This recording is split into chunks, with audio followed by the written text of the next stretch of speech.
Naisipan ko lang lutuin itong instant noodles. So, pwede siyang maging masustansya. At ito nga, nakagawa ako ng special recipe na napakasarap. Unique recipe na siguradong pag natikman nyo ay magugustuhan nyo rin. So, magpiprito lang tayo ng 2 itlog. Then, yan, halu-haluin lang yung itlog.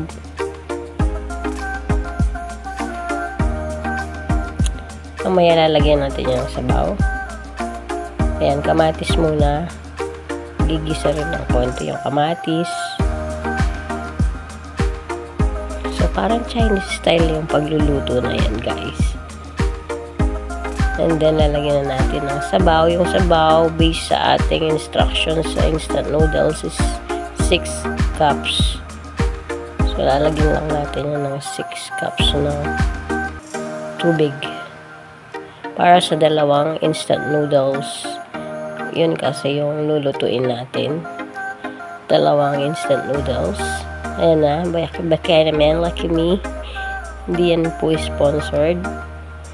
So, ayan. Ilagay na natin yung 2 instant noodles. Ayan lang natin yung kumulo. Takpan lang ng konti. After 1 minute. Wala 3 minutes lang lulutuin yan. So, 1 minute lang. And then, nilagay ko na yung mga pampalasa natin. So, yan. Fried siomai. Gulat kayo. Fried siomai ang ating nilagay. So, nilagay ko lang kung ano yung meron ako sa bahay.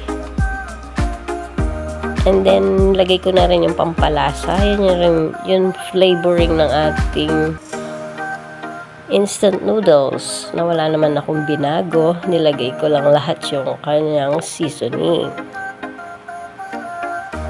Yan. Pagsamasamahin lang yung seasoning niya.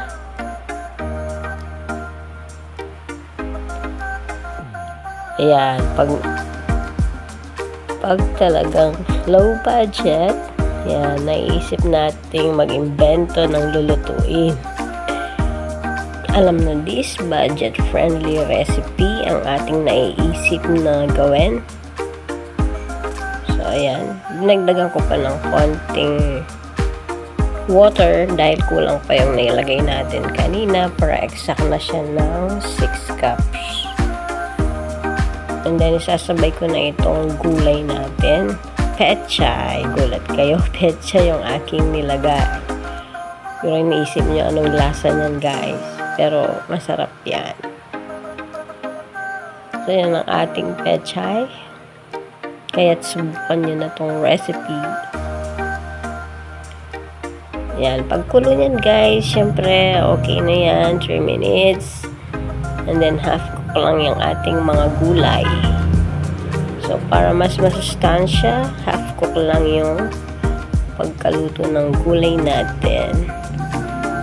Yan, pagkulo ng konti. Ready na yan, guys. Para i-serve. So, siguradong pagkatikim nyo nito. Magugulat kayo sa sarap. Kaya try nyo na. Thank you for watching. Subscribe, like, and share. God bless.